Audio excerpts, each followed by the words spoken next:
ہم جس مورلٹی کو مورلٹی سمجھتے ہیں اس اعتبار سے. لیکن آپ یہ دیکھیے کہ اس پیرامڈ میں اگر ہم نیشنل ریلیجس ساری باؤنڈریز ہٹا دیں اور انسان کو محض ایک اسپیشیز کی حیثیت سے دیکھیں ہومو سیپینس، تو ہم کہاں ہیں؟ میرا اپنا خیال تو یہ ہے کہ ہم جو ہے وہ کہیں یہاں ہیں. انرشیا کی حالت میں وہ لوگ ہیں جو ناکام ہیں، خوف زدہ ہیں، غم زدہ ہیں، بے حس ہیں، احساس گناہ میں ہیں، شرمندہ ہیں. یہ وہ محسوسات ہیں جن کے ہم قیدی ہیں. ہم ان منفی خیالات و احساسات و جذبات کے اسیر ہیں. اسی کی بنیاد پہ ہم گفتگو کرتے ہیں، اسی کی بنیاد پہ ہم انتخاب کرتے ہیں یا ترک کرتے ہیں. انہی کی بنیاد پر رشتے استوار ہوتے ہیں، انہی کی بنیاد پر رشتے ٹوٹتے ہیں. یہ نیگیٹو فیلنگز جو ہیں یہ نہ چاہتے ہوئے بھی پریکٹیکلی ہمارے خدا ہیں. ہم انتقام سے نہیں نکل سکتے. لوگ کہتے ہیں گلٹ سے نہیں نکل سکتے. وہ ایک کسی کا فگاٹ کے کس کا قول ہے کہ انسان سب کچھ ترک کر دیتا ہے لیکن اپنی سفرنگ کو نہیں چھوڑتا، اپنی اذیت کو نہیں چھوڑنا چاہتا. اس کے پیچھے کچھ بھی ہو سکتا ہے اس کو اپنے بارے میں اتنا متقی ہونے کا خیال ہو کہ اس کا خیال ہے کہ وہ کوئی غلطی نہیں کر سکتا، چونکہ اس کی غلطی ہوگی یا لہٰذا احساس گناہ تو لازم ہے.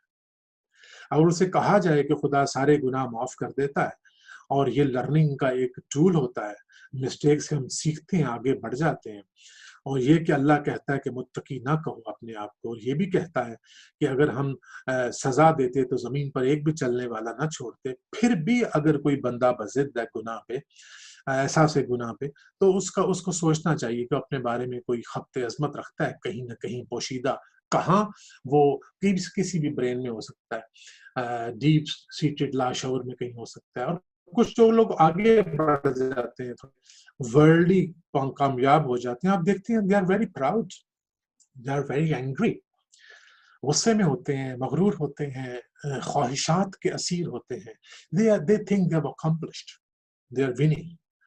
کچھ لوگ یہاں بھی ہوتے ہوں گے happy and productive، پر تھوڑے understanding، this is probably even less. اور joy, gratitude اور love، مشکور ہونا، محبت کرنا، خوش رہنا، یہ جو سنک ہونا ہے، یہ ایکسٹرا آرڈنری آؤٹ کمز ہیں. یہ تو I don't know بہت کم دیکھنے میں ملتی ہیں. اور پیس شاید گنے چنے لوگ ہوتے ہوں گے، لیکن ہم ابھی مذہب کی بات نہیں کر رہے. یہ فقط جدید سائنس کا مقصود ہے اور اس کا خیال ہے کہ ہم کچھ لوگوں کو یہاں پہنچا دیتے ہیں. ٹھیک ہے، لیکن میں آپ کے سامنے اب ایک ڈیٹا رکھنے لگا ہوں، اس کو آپ ملاحظے کیجیے. آپ کو بڑی حیرت ہوگی کہ ایک تو یہ بڑی مزیدار اسٹیٹمنٹ ہے. Very busy slide, sorry for that. میں اس کو مختصر کرنے کی کوشش کی سوچا، لیکن I thought it would be unfair. Albert Einstein نے 1949 میں یہ کہا تھا کہ آج کل، اس زمانے میں سے کہا، آج کل کے لوگ ہیں unknowingly prisoners of their own egotism. They feel insecure, lonely, deprived of the naive, simple and unsophisticated enjoyment of life. Man can find meaning in life short and perilous as it is only through devoting himself to society. تو یہ اس کا خیال تھا کہ آپ service شروع کر دیں تو پھر ہو جائے گا. یہ آخری فکر بڑا امپورٹنٹ ہے. The economic anarchy of capitalist society as it exists today is, in my opinion, the real source of evil. میں نہیں کہہ رہا، نہ ہی کوئی مسلم اسکالر کہہ رہا ہے، نہ ہی کوئی صوفی کہہ رہا ہے، ٹھیک ہے، لیکن حالات کی جو اس نے تصویر کشی کی 1949 میں، تو اگر آج وہ ہوتا تو کیا کہتا I don't know. اور یہ دیکھیے گا، یہ جو ڈیٹا میں آپ کو آگے دکھانے لگا، یہ WHO کا ڈیٹا، کسی چھوٹے موٹے ادارے کا نہیں ہے. اور یہ دیکھیے جب کبھی یہ ڈیٹا، اب تو حالات مزید خراب ہوں گے، 13% جو میجر شیئر ہے النس کا، وہ ذہنی امراض کا. Something went wrong somewhere.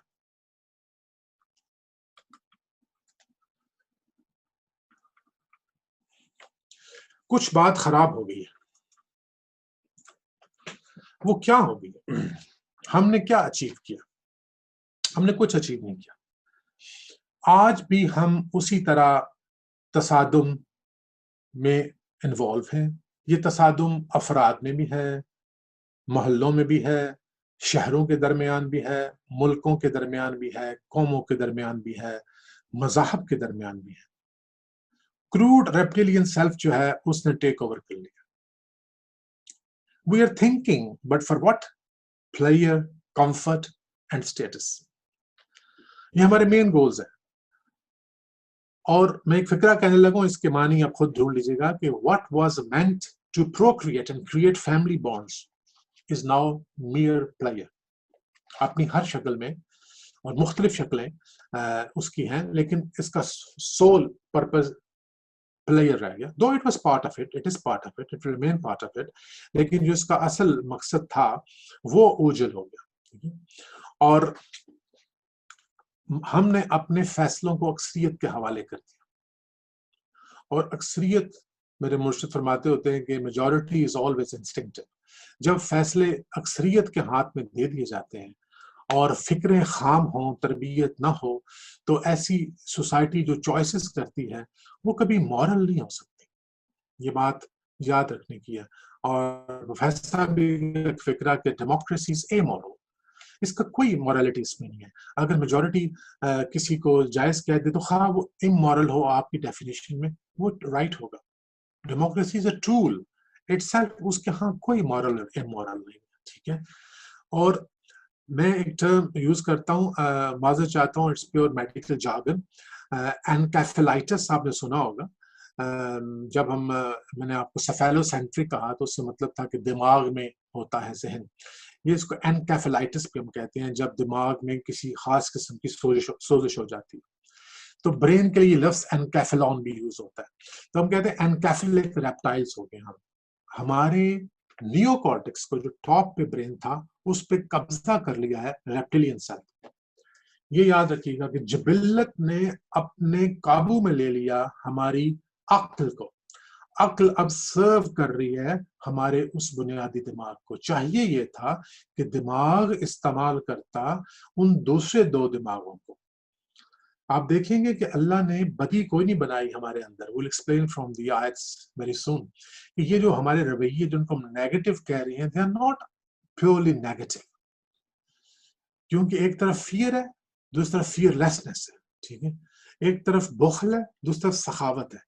میں آپ کو انشاءاللہ دکھاؤں گا بھی کہ کس طرح یہ ایک ہی چیز کا اسپیکٹرم ہے. ٹھیک ہے. لہٰذا عقل کو استعمال کرنا تھا کس کو؟ جبلت کو. عقل کو استعمال کرنا تھا کس کو؟ یہ شفقت اور محبت جو اللہ نے ہمارے دلوں میں بچوں کے لیے، بیویوں کے لیے، دوستوں کے لیے، معاشرے کے لیے اور اجنبیوں کے لیے رکھی. ٹھیک ہے. لیکن ہوا کیا کہ تمام ان چیزوں پر ایک چیز قابض ہو گئی اور وہ کیا تھی؟ جبلت. ٹھیک ہے. تو ہمیں اس طرح انسائٹ کیا ان چیزوں نے کہ ہم انٹاکسیکیٹ ہو گئے ان سے. ٹھیک ہے. اب دیکھیں کہ خدا ہم سے کیا چاہتا ہے. تو آپ نے یہ کال سنا ہوگا پروفیسر صاحب کا، وہ آپ کی بصارتوں کی بھی نظر اور سماعتوں کی بھی نظر میں پڑھ دیتا ہوں.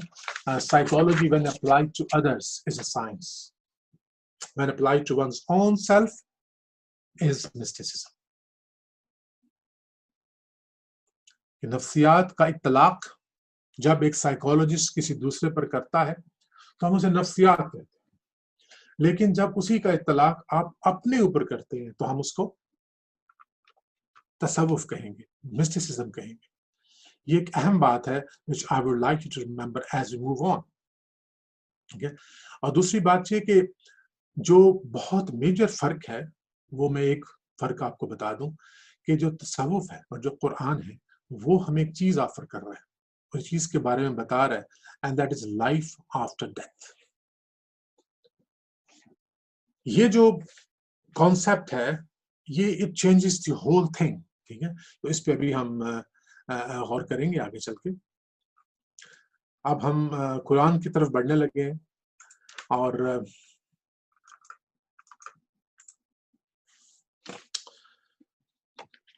اس سے پہلے کہ میں اس پہ گفتگو شروع کروں I would like کہ میں آپ کو ایک وضاحت کر دوں کہ ہمارے نزدیک قرآن و سنت کے باہر کوئی تصوف نہیں.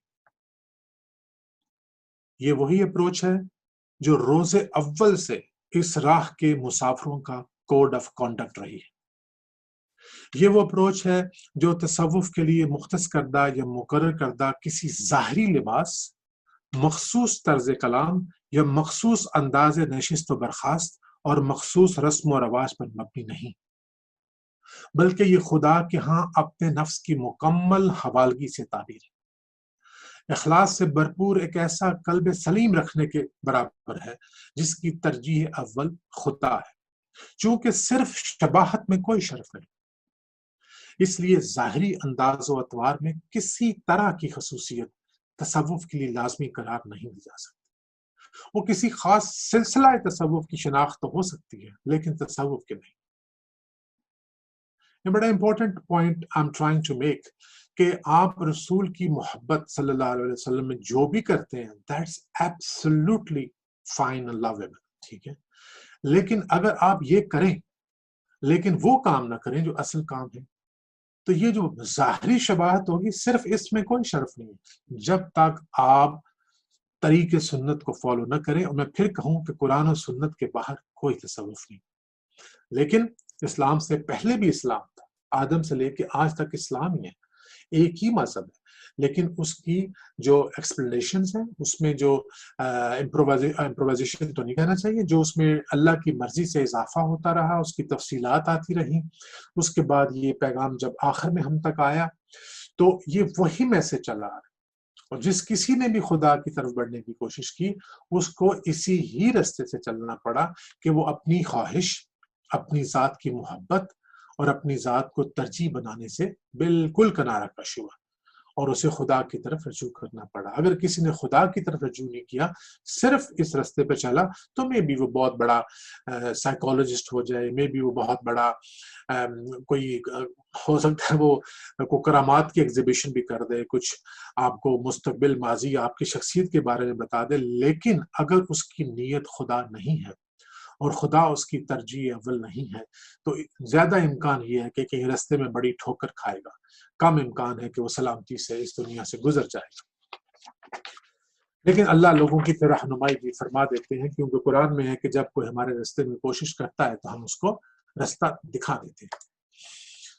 اب ہم قرآن کی طرف آتے ہیں تو اٹ از ناٹ پاسبل کہ میں وہ تمام آیات کو کور کروں۔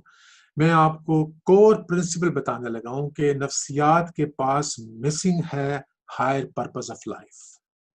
نفسیات اس وقت جو ہمارے پاس ہے یہ ہمارے کروڈ سیلف کو سیولائز کرنا چاہتی ہے، لیکن جب سیولائز کر چکتی ہے تو ہم کمپٹیشن، کمپیریزن اور کمپلینٹ ہمارا ذات کا حصہ بن جاتے ہیں۔ ہمارے ذہن انسانی پر دراصل قبضہ ہو جاتا ہے جبلی ذہن کا، ہم ترجیحات کا تعین نہیں کر پاتے، چونکہ ہم پرائورٹی کو اسٹیبلش نہیں کر پاتے، اس لیے ہماری سٹرگل منڈین ہوتی ہے، ہماری ذہنی کاوشیں لوور لیول کی ہوتی ہیں۔ نتیجہ یہ ہوتا ہے کہ الٹیمیٹلی ریپٹیلین سیلف جو ادروائز بڑا اگریسو ہے وہ ٹیک اوور کر لیتا ہے۔ نیگیٹو فیلنگز خوبصورت بن جاتی ہیں کیونکہ وہ نیوکارٹیکس سے گزرتی ہیں، وہ اس برین سے گزرتی ہیں جو انتہائی بنیادی فزیکل ڈیزائر کو بھی اشعار میں اتنی خوبصورتی سے بیان کر سکتا ہے۔ تو وہی جو خواہشیں ہوتی ہیں غلبے کی وہ اور الفاظ کے ساتھ باہر آتی ہیں، ایکوالٹی اور جسٹس کے نام پر لوگوں کو ایکسپلائٹ کرتے ہیں۔ تو بیسیکلی یہ وہی نفس خراب کار ہے جو ہمارے ذہن اور عقل کو اپنے استعمال میں لا کر ہمیں سٹارٹل کر دیتا ہے، ہمیں پریشان و حیران کر دیتا ہے۔ اس کا گلیمر اور گلیٹر جو ہے وہ ہمیں اعلیٰ سوچنے کے قابل نہیں سوچتا، تو وہ چھوڑتا، تو وہ کیسے ممکن ہے، وہ ابھی اس پہ بات کرتے ہیں۔ تو الذی احسن کل شیء خلقہ وبدأ خلق الانسان من طین، تو اللہ کہتے ہیں کہ میں نے اچھا بنایا وہ سب کچھ جو میں نے تخلیق کیا، اور جب انسان کو تخلیق میں نے آغاز کیا اس کو میں نتھنگ سے بینگ کی شکل میں لایا۔ بدا ویسے کہتے ہیں کہ بالکل نئی چیز بنانا، وہ میں نے گیلی مٹی سے اس کا آغاز کیا۔ بس اس سے زیادہ ہم اس آیت پہ نہیں رکیں گے۔ یہ ذہن میں رکھیے کہ انسان کا آغاز پانی ملی مٹی سے ہوا، اس کے بعد کیا ہوا کہ اللہ کہتا ہے وَنَفْسٍ وَمَا سَوَّاهَا، قسم کھاتا ہے کہ قسم ہے نفس انسانی کی، نفس جان کے معنوں میں بھی آتا ہے. دیکھیے گو کہ ٹانگ حرکت کرتی ہے، ٹانگ تو ہر چیز کی حرکت کرتی ہے جو زندہ ہے، لیکن یہاں نفس سے مراد وہی ذہن ہے، یہ ذہن میں رہے. اور قسم ہے انسانی جان کی اور اس کی جس نے اس کو آراستہ کیا. It is not some thing ordinary. انسان کو بنانا، اس کے نفس کو، جان کو تخلیق میں لانا، پھر اس کو آراستہ کیا. پھر کیا کیا؟ فَأَلْهَمَهَا فُجُورَهَا وَتَقْوَاهَا. اب اس کا لفظی ترجمہ یہ ہوگا کہ پھر اس کی نافرمانی کو اور اس کی پارسائی کو اس میں ڈال دیا، یعنی نفس میں ڈال دیا. اب ظاہر ہے یہ تھاٹس وہ کسی بازو ٹانگ میں تو نہیں ڈالے گا، تو وہیں ڈالے گا جہاں سے وہ سوچ سکتا ہے اور فیصلہ کر سکتا ہے. لیکن کیا ڈالا؟ میری اس کی انڈرسٹینڈنگ جو ہے وہ یہ ہے، اور یہ دو مفسرین کی بھی ہے. I agree with them کیونکہ I am not an Arabic scholar. ٹھیک ہے، میرا خیال یہ ہے، جو کہ ان کا خیال ہے، مجھے اس سے اتفاق ہے، کہ اللہ نے بیسیکلی انسان کے اندر پوٹینشلز رکھے. یہ فکرہ غور سے سنیے گا کہ اس کو بتایا کہ کہاں کہاں تمہارے چوک جانے کا احتمال ہے اور تم کیسے کیسے اس سے بچنا ہے.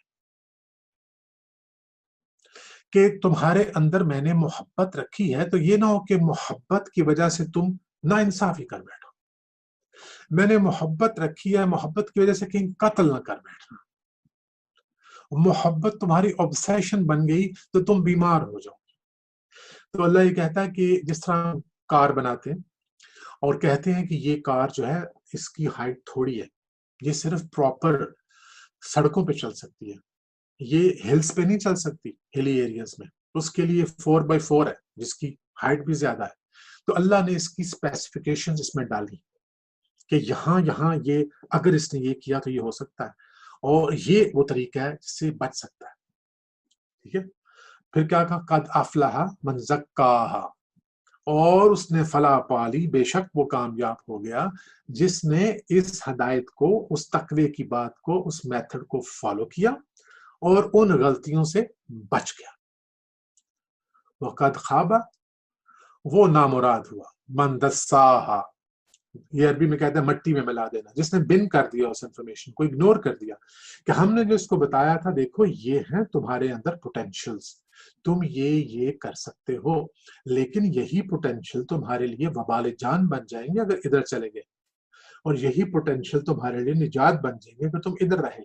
اگر تم نے بے جا قتل کیا تو تم نے پوری انسانیت کو قتل کر دیا، اگر تم نے قاتل کو سزا دی تو تم نے انصاف کیا. تو وہی ایکشن، وہی بیہیویئر جس کو کنڈیم کیا جا رہا ہے، وہی کمنڈ ہو رہا ہے، اس کی تعریف ہو رہی ہے، اگر وہ کسی ڈائریکشن کی وجہ سے، کسی انسٹرکشن کی وجہ سے ان حدود کے اندر ہو. ٹھیک ہے، آگے چلتے.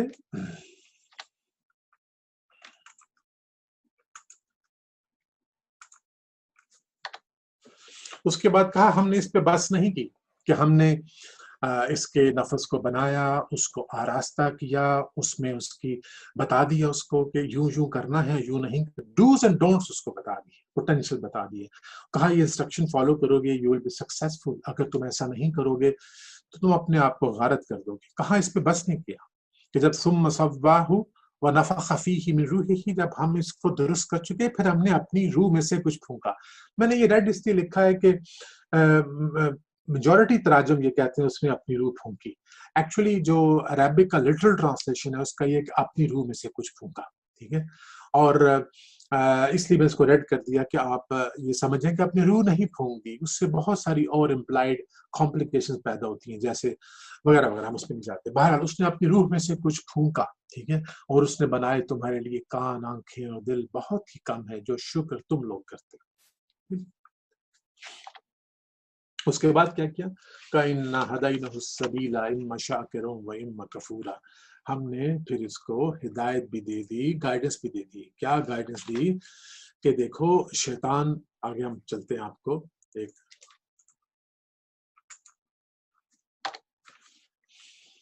یہ بڑا دلچسپ واقعہ ہوا.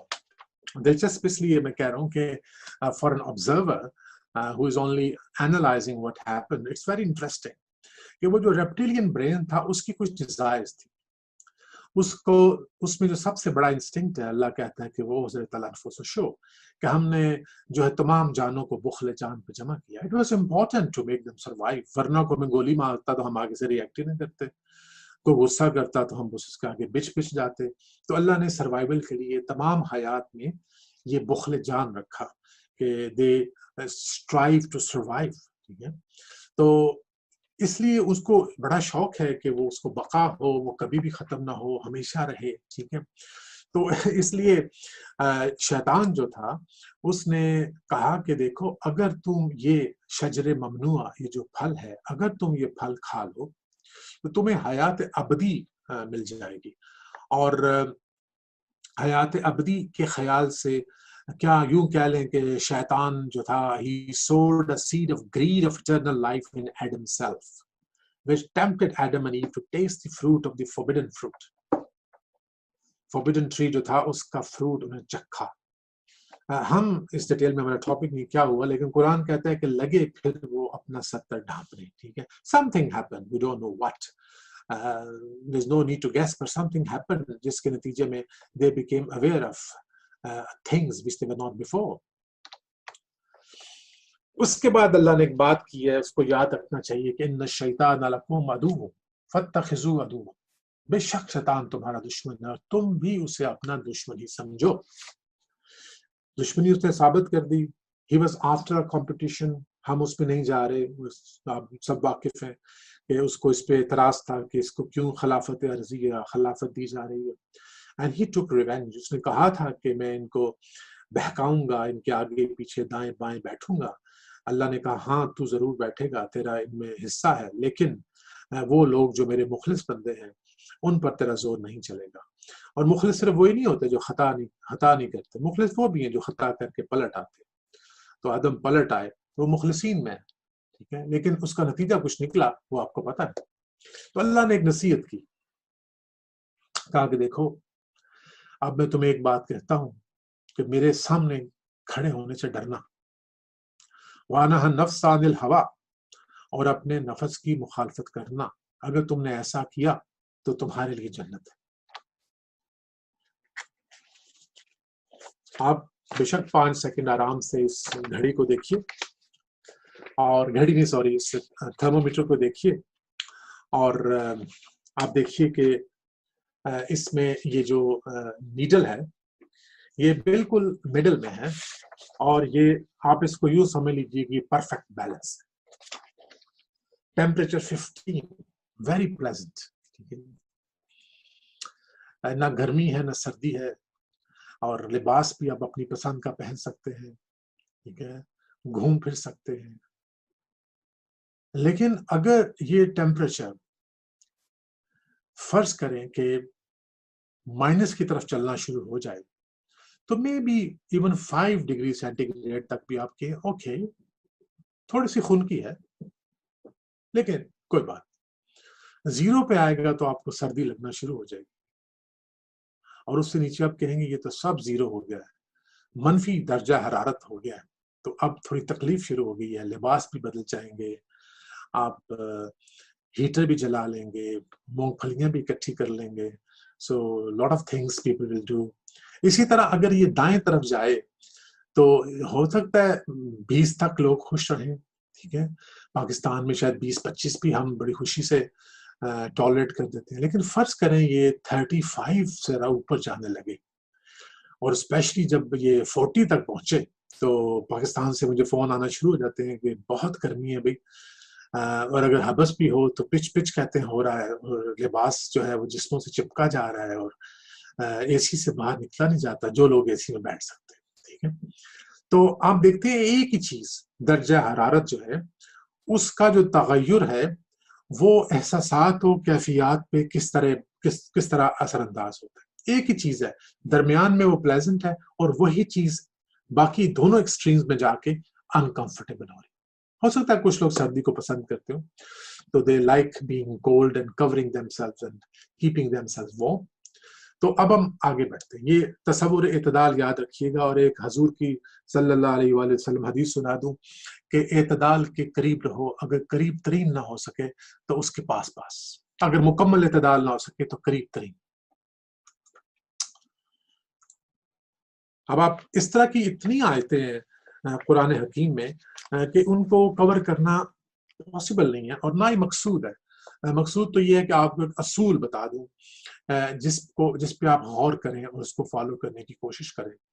تو اب یہ دیکھیے کہ اللہ کیا فرماتے ہیں کہ اگر میری رحمت کے خزانے تمہارے ہاتھ میں ہوتے تو تم خرچ ہو جانے کے خوف سے ان کو بند کر رکھتے. وَقَانَ الْإِنسَانُ قَدُورًا، اور انسان کا دل بہت تنگ ہے. یہ ایک ایکسٹریم ہے. ٹھیک ہے، میں نے آپ سے ایک بات کی تھی کہ none of them is negative. ٹھیک ہے، یہ ریزیلینس آف دی سسٹم ہے. یہ ایک نظام میں ایک شاک ایبزاربنگ فیسلٹی. سپوز کہ آپ کا سروائیول انتہائی خطرے میں چلا جائے، جیسے آج کل ہے اور آنے والے دنوں میں اگر تبدیلی نہ ہوئی تو اور زیادہ ہو سکتا ہے. اگر آپ کو گھروں میں رہنا پڑا جیسے آپ ہیں بہت سارے، اگر بہت سارے کاروبار بند رہے تو آپ کیا کریں گے؟ آپ اپنے ریزروز کو استعمال کریں گے. اس ملک میں بھی ہم لوگ ایسا کر رہے ہیں. ہمارے تمام جو بزنسز ہیں ان پہ بڑا اثر پڑا ہے. لوگ اپنی جو سیونگز ہیں ان کو بھی استعمال کر رہے ہیں ٹو سروائیو. ان حالات میں they are very tight fist. اگر آپ ان سے کہیں کہ کوئی چیریٹی کرتے ہیں کچھ کرتے ہیں تو وہ لوگ جو اس کلاس میں ہیں جن کی انکم بند ہو گئی ہے، they are surviving on the savings, they will not do it. تو یہ ایکسٹریم ہے جس میں ایک سروائیول کا عنصر ہے، اس رویے میں ایک بقا کا عنصر ہے. ٹھیک ہے، اب آگے بڑھتے ہیں.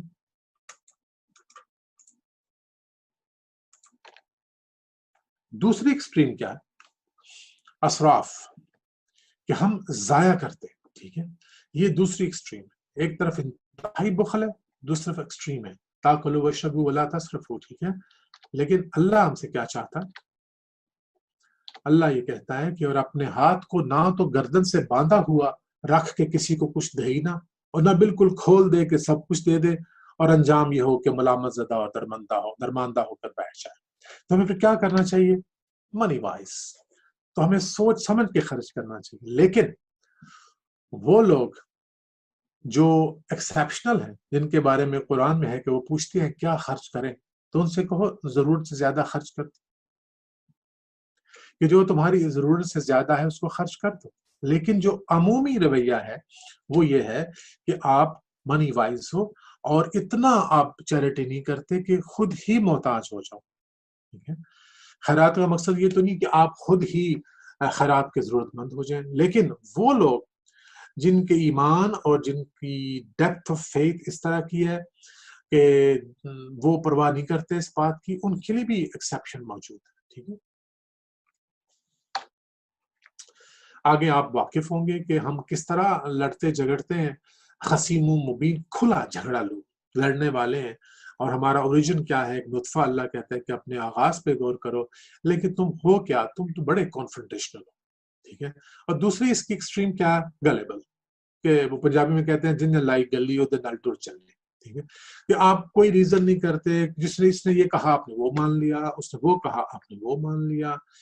تو ابھی میرے ایک دوست کا پرسوں فون آیا لاہور سے، وہ کہہ رہے تھے کہ مصطفیٰ کمال جو فوت ہو گئے، he was a very nice man نشتر میں. تو کہنے لگے جو he was relatively young کی تھی آج کی ڈیفینیشنز کے مطابق. تو کہنے لگے دیکھو جو نیک لوگ ہوتے ہیں نا وہ جلدی چلے جاتے ہیں. تو اگر میں اس بات کو ایکسیپٹ کر لوں as a notion, as a word of wisdom, I am gullible. It's wrong. تو بہت سارے بہت اچھے لوگ جن کے بارے میں ہم جانتے ہیں، شیخ علی حجویر ہیں، میں 2 مثالیں دیتا ہوں. شیخ عبد القادر جیلان ہیں، they lived over 70-75 years. اس کا مطلب اچھے لوگ نہیں تھے. بہت سارے کرمنلز ہیں جو بڑی جوانی میں اپنے حرکتوں کے سبب یا کسی بھی وجہ سے اس دنیا سے چلے جاتے ہیں، تو کیا وہ اچھے تھے؟ ٹھیک ہے، اس لیے جلدی چلے گئے. تو دس از اے ویری پور ریزننگ جو کہ ہم کرتے ہیں، اور ہم بغیر سوچے سمجھے کوئی بات سنتے ہیں اس کو قبول کر لیتے ہیں. ٹھیک ہے، تو میں صبح میں نے کس سے ڈسکس بھی کی کہ ہم دیکھو کس طرح بہت ساری ایسے باتوں کو قبول کر لیتے ہیں. تو لیکن اللہ کیا کہتا ہے؟ ادعو الی سبیل ربک بالحکمۃ والموعظۃ الحسنہ وجادلہم باللتی ہی احسن. کہ جب تو اہل کتاب سے بات کرے یا کسی سے بھی ڈائلاگ کرے تو کیسے کر، دعوت دو اپنے رب کے راستے کی طرف حکمت، اچھی نصیحت کے ساتھ، اور اس طریقے سے بحث کرو جو پسندیدہ ہو، دلیل سے بات کرو، سلیقے سے بات کرو، ٹھیک ہے؟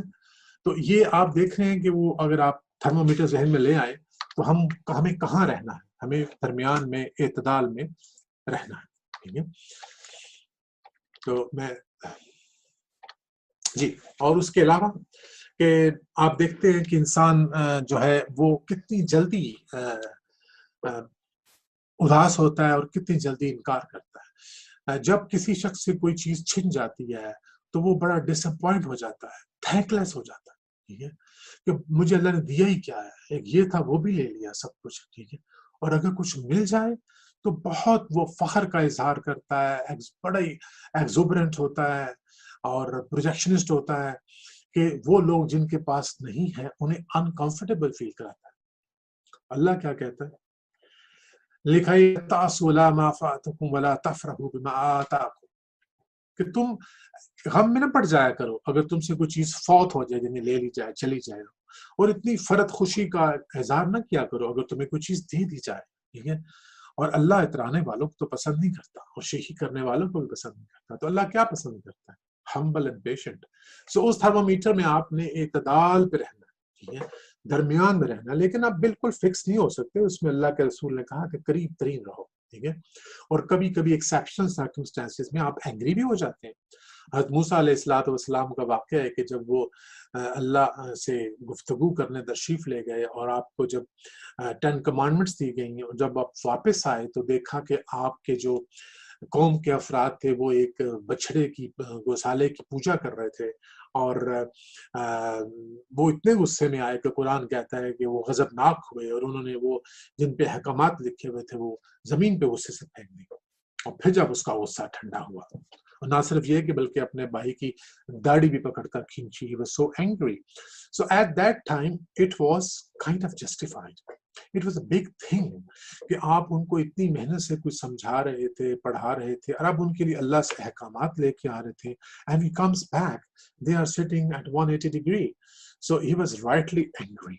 اس وقت وہ چیز جو ان کے ریزیلینس تھی ان کے سسٹم میں، اگر وہ نہ ہوتی تو کیا کرتے؟ اگر اس کو ایکسپریس نہ کرتے اس وقت تو انٹرنل مینیفیسٹیشن اس کی ہوتی، he would have had more pain inside، اور دوسرا ان کو فائدہ نہ ہوتا۔ جب وہ اینگری ہوئے، ناپسند کیا، تو پھر اپولوجائز ہوا and they came back. So at times even these extremes are constructive۔ آخر میں ایک طرح سے آخری ہے، میں آپ کو یہ تو ہم نے دیکھ لی۔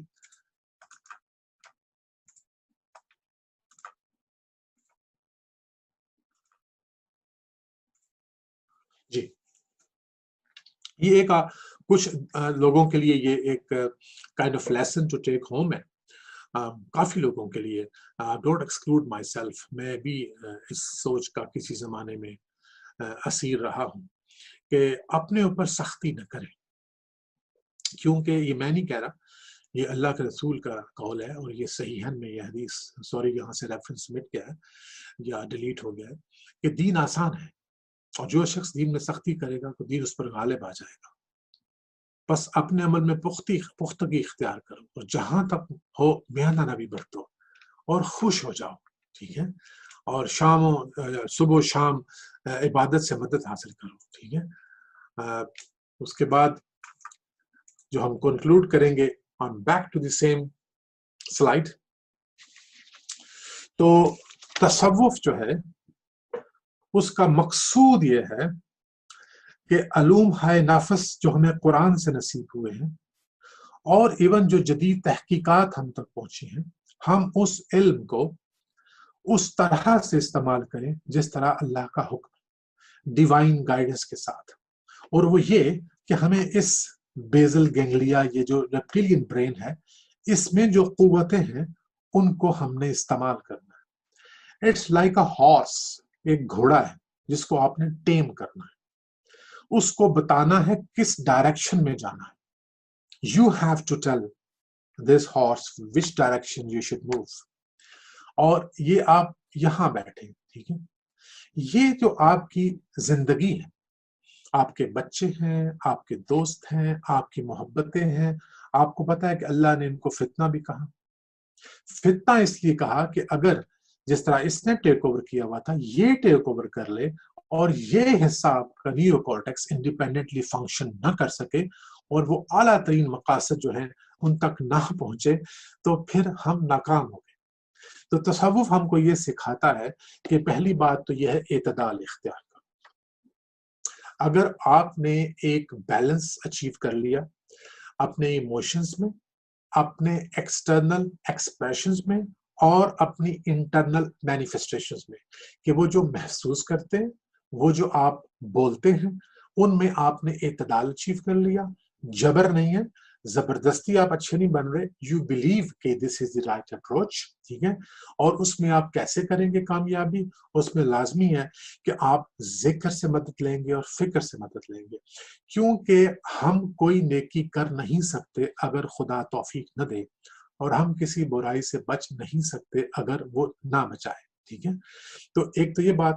دوسرا، میں ایک ٹرم آپ کو بتائے جا رہا ہوں، many of you will know that, those who don't، کہ کچھ یاداشتیں ایسی ہوتی ہیں جو آٹومیٹک اور پروسیجر ہوتی ہیں، جس کو ہم implicit memory کہتے ہیں، وہ یہاں بھی پڑی ہوتی ہیں اور کچھ یہاں بھی پڑی ہوتی ہیں۔ بچوں سے محبت، یہ تو آپ کی جبلی ہو گئی۔ پھر آپ نے کچھ سیکھا، سائیکل چلانا سیکھا، کوئی ایسا کام سیکھا میکینیکل، وہ آپ کو یاد نہیں کرنا پڑتا۔ آپ گاڑی چلاتے ہوئے یاد نہیں کرتے کہ میں نے بریک ایسے لگانی ہے، میں نے انڈیکیٹر ایسے دینا ہے، وہ ریفلیکسز آپ کے بن جاتے ہیں۔ دوسری ہوتی ہے ایکسپلیسٹ میموری، جو آپ سے کوئی پوچھے تو آپ آج سے 10 سال پہلے جو تھے کیا کام کرتے تھے، کہاں ہوتے تھے، تو you have to recall that, وہ ایکسپلیسٹ میموری۔ تو یہ دو ٹرمز میں رکھیے۔ تو جو امپلیسٹ میموری ہے اس میں یہ ہے کہ یہ وہ کام ہے جب آپ کو سچویشن پیش آتی ہے تو آپ ریئیکٹ کرتے ہیں، جس طرح آپ سائیکل چلاتے ہیں، اسی طرح اگر آپ کو ایک ایموشنل چیلنج آتا ہے تو you react in a way because you have been used to react in a way, تو you have to check it and stop.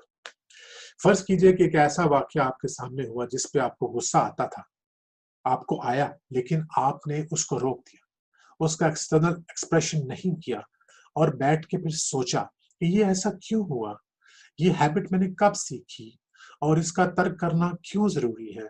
Gradually it will feed اوے۔ اگر آپ اس کو چیک نہیں کریں گے، آپ وہاں پہ سٹاپ نہیں کریں گے، بریک نہیں لگائیں گے، you won't be able to assess the situation.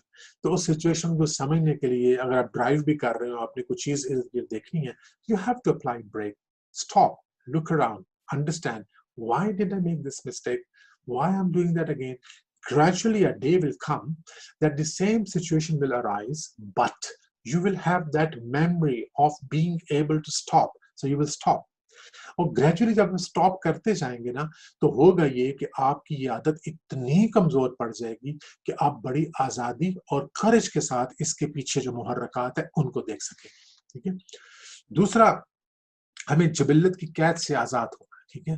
تو آپ نے سنا ہوگا مشہور واقعہ کہ حضرت یوسف کہتے ہیں کہ نفس ہمارا تو وہ ہے، میں اپنے آپ کو بری و ذمہ قرار نہیں دیتا، میرا نفس تو مجھے پہلے گناہوں کے بعد دوسرے مزید بار بار گناہ کرنے کے لیے اکساتا ہے، لیکن میرے اللہ کا رحم ہو تو بچاؤ ہو جاتا ہے۔ تو آپ نے یہاں پھر دیکھیں وہی بات ہو رہی ہے کہ یہ بار بار اکساتا ہے کیونکہ اس میں ایک ریفلیکس ڈیولپ ہو جاتا ہے، you have to stop it, ٹھیک ہے، you have to check it, ٹھیک ہے۔ تو اللہ کے رسول نے اصول بیان کیا ہے، یہ تو اٹریکٹ کرتا ہے گناہ کی طرف، لیکن میرے رب کا رحم ہو تو بچاؤ ہو جاتا ہے۔ اس کے بعد ہم اس کو دیکھتے ہیں، اس کی مثالیں دیکھتے ہیں، اس کی ایگزامپلز ہم دیکھتے ہیں۔ اب دیکھیں کہ جب ایک جنگ ہو رہی تھی اور حضرت علی رضی اللہ تعالیٰ عنہ کے سینے پہ، آپ کسی کے سینے پہ سوار تھے، about to stab him، تو اس نے آپ کے چہرے مبارک پہ تھوک دیا، تو he left him۔ تو انہوں نے پوچھا یہ کیوں؟ کہا جب تو نے تھوکا تو مجھے غصہ آ گیا تھا، میرا نفس جو تھا اس میں انوالو ہو گیا تھا، میں اپنی ذات کے لیے خون نہیں کرتا، ٹھیک ہے۔ اب میں اس سے بڑی کیا آپ کو مثال دوں، اور اس سے بڑی یہی مثال ہو سکتی ہے جب اللہ کے رسول صلی اللہ علیہ وآلہ وسلم مکہ میں داخل ہوئے۔ یہ وہ مکہ ہے جہاں سے آپ کو نکالا گیا، جہاں آپ کے محبوب لوگوں پہ سختیاں کی گئی، جہاں آپ کو آئسولیٹ کیا گیا، کیا نہیں کیا گیا، لیکن جب آپ داخل ہوئے تو آپ نے کہا لا تثریب علیکم اليوم، کہ آج کے دن تم پر کوئی الزام نہیں۔ لیکن اللہ کی حکمت دیکھیے، اللہ قرآن میں کہتا ہے کہ رسول ہم نے تمہارے ہاتھ ان سے روک دیے۔ تو جو بھی آپ کائنڈنس کرتے ہیں پیچھے اللہ ہی ہوتا ہے۔ تو اللہ کرے کہ ہمارے اعمال و افکار و احساسات میں خدا کے خیال اور مرضی کی حکمرانی ہو۔ تو وما علینا الا البلاغ۔